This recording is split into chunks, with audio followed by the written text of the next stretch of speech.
Okay, good morning, biology class. I want to make this tutorial today because some of you are having a little, not issues, but maybe having a bit of trouble conducting your research into lumpers and splitters.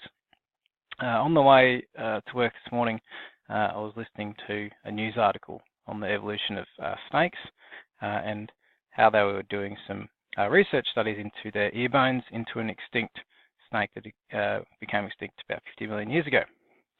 So I want to find that for one of my other classes. So I thought this was a great example to show you how you can do some research on Google. So I've typed in up top here, evolution, snakes, ear bones. Okay, so they're sort of the key words that I heard on the radio this morning. I haven't actually managed to find what I want to find yet. I'm still working on it. It's a relatively new article, so I don't know if it's actually up yet. But as I was going through, I thought I could serve a dual purpose. I haven't gone any further. I didn't want to go into looking at ear bones of snakes, but if we turn to your research assignment on lumpers and splitters and use this as a parallel example, I want to find the best website that I can find. And ideally, I don't actually want a website. I want a journal article. Journal articles are peer-reviewed.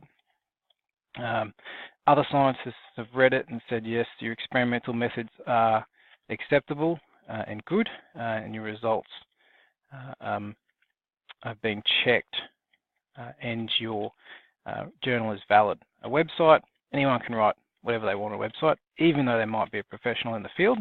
It hasn't been peer-reviewed. So as I work down these lists, what I'm looking at is not so much the title, but the actual website. Okay, I see Berkeley, that's probably Berkeley University in America. All indications there, they tell me that's a website by the web link. Same with here, any WordPress document, okay, that's a website where you can create, or anyone can create their own website. So that's not going to be a very good site.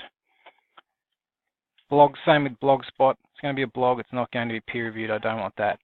Science Focus sounds like more of an online magazine. Okay, so I'm going to move on. National Geographic Australia, online magazine. Not a bad reference, but not what I'm looking for. Science Direct, they occasionally have links to PDFs. So I have looked at that one. You can see there that's why it's been in purple. It wasn't what I wanted. Okay, so I kept moving on. Wikipedia, no way. Not even going to look at that. Phys.org, I'm not quite sure what that is. But there's no other indications that that is a journal and what I'm looking for. So I moved on. News article, ABC. I moved to my next Google page. New York Times magazine. That website there is telling me nothing good. There's no indication that would be a good, reliable source. Same with the second one. Could possibly go and have a look at that, but again, there's no actual indication there, and I'll show you when I get to one for what I'm looking for a journal. Newton Apple, okay, it's probably more of a blog there as well. Britannica, Encyclopedia, again, you might want to look at that one. That one's not too bad, but not what I'm looking for. Looks like a blog as well. Science Daily, more like a magazine, blog. Same with Weebly's. Okay, the Scientist magazine. So usually you would have found something in those first two searches, but you can keep going. There's no need to stop just after 2 pages. Sometimes you actually find it on the 3rd or 4th. Science Daily, again, magazine. I don't want to watch a clip. New Scientist is a magazine. Okay, National Geographic. Royal Society of Publishing. Okay, well, there we go. Through my research, I know that the Royal Society of England, I think it is, do a lot of publishing. And so I thought, okay, well, we'll follow that one along. Not only that, we can see it says by A.S. Tucker. Okay, giving me indication that there's an author attached to this, which is going to help me. It's also been cited by 3 related articles. So someone else has used this link as well. So this is very good information here, especially this bit, cited by 3 available articles. This is the one here, Royal Society of Publishing. Okay, it's looking at the major evolutionary transitions and innovations in the snake. We have the author. Awesome, this is what I'm looking for. This is a journal article written by Abigail Tucker. And we have an abstract here. So the abstract's going to give me an idea of what this article is about. If I look through it, there might be some information I want in there, but ideally, I want the original PDF, okay? Because sometimes this looks like it's actually showing you everything. Sometimes it will only give you the abstract. So on the page, see if you can find where it says PDF. Okay, and it's actually here. So if you click on that, it'll actually give you, or should give me, I haven't opened this one yet, an actual PDF document, okay? And it's given me that. Perfect. Okay. Perfect here, it's given us how to cite this article.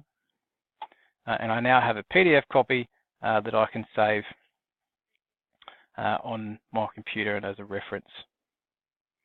Okay, which is great. Now that I've found this, this is going to be a good article because these are the articles you really want to focus on. Okay, like I said, they've been peer-reviewed, they are reliable, they are credible, and they are if you decide they're relevant information, they are. So I've found one reference. This person, in order to have this article published, would have also referenced in her text. Okay, they've done a different style, okay, but we can see those citations 12 and 13, 20, 19. So they've referenced as well. So they've done a lot of the work for you, and you can actually use some of their work. Okay. For instance, this view was refuted by Goodrich, but was supported later by comparative analysis. So if you were looking at this, you think, well, I'm arguing that this view should be refuted, just like Goodrich. So what I can do is actually, I'm going to go and find Goodrich's article that they're referencing. So I can scroll down to their reference list, which is right down the bottom. It was number 19, Goodrich, Studies on the Structure and Development of Vertebrates. Okay. That's a book that might be hard. It's a book from the 1930s, might be hard to find. Okay. But here are all the references they've used. There's over a lot. Wow, that's a big reference list. They have 107, okay, which is a lot. But here's a whole list of articles that may be relevant to your topic. They might not all be relevant, but it's going to give you a good guide. Okay, here's another one I found. This opened up straight to the PDF. Same thing, it's not on your topic, but if we scroll down to the reference list, they have quite a lot there as well. Okay, so you can look through the reference list, you can look at the titles, the dates, see if there's any that might be relevant to your topic, and see if you can find it. Sometimes it might be as easy as actually getting that text. I can't get a copy, but you might grab or type that out, Cardwell, or just type out the title there. So let's see if actually we can find 1963. It's quite old. Where's one that's quite new? 98. 4.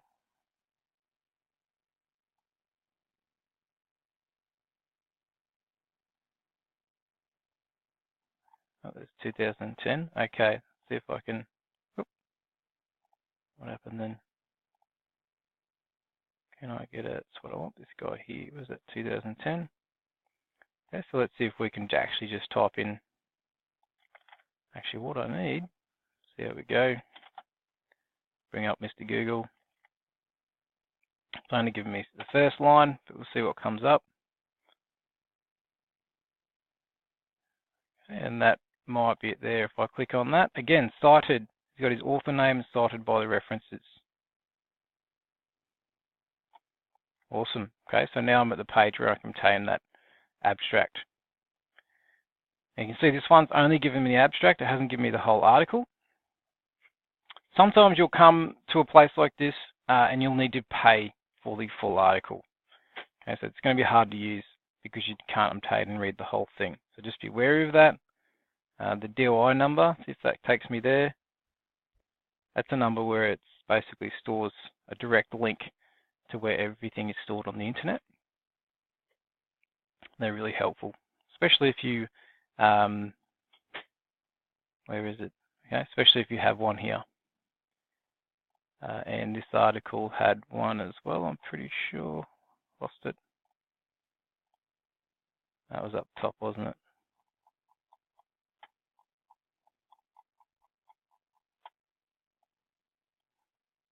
Okay, I think it's that number there. I'm not sure. It's still waiting here, so we might not get that one. Okay, so there's a few little tips, especially to find those journal articles. Once you have one, you can continue on. You can find a really good, if you find a really good reference from that one, have a look at those references. And you'll actually find a lot of these articles will be referencing the same journals. Okay, and you'll also notice a lot of them aren't using, they're only using journal articles. They're not using newspapers, they're not using online content, only journal articles. That's what you're aiming for. So as a starting point for you, here is your article, okay, that we're starting from. Scroll down to the bottom. Here are the original papers that we used to construct this article. Okay, so here is a good starting point. One's from 2000, one's from 95, and this one doesn't seem to have a date. You can see if you can try and track down those original articles. If you can, go to those reference lists, see if it helps you in another direction. Okay, researching, you might go down quite a number of different paths before you find what you need, and that's okay. You will hit dead ends. You might spend a lot of time. You might look up a couple of articles and you read through them, decide they don't have the content you need. Okay, so that's great with the abstract. Read the abstract. Does it sound like it's relating to what your argument says, or can you use it in any way? Okay, if the abstract isn't giving you any indication that you can use it, move on. Okay, don't read the whole article. You'll spend so much time reading articles that aren't relevant to your topic. Okay, keep moving on till you find an abstract. Once you find the abstract that you think is going to be relevant to your argument, continue reading. Maybe read the introduction and the conclusion first. See if you can get any more indication as to whether or not it's going to be good for your article. If it is, then start looking at results and discussion to see what they're actually talking about and to see what they've found. All right, if anyone's got any other questions, just let me know. Thanks.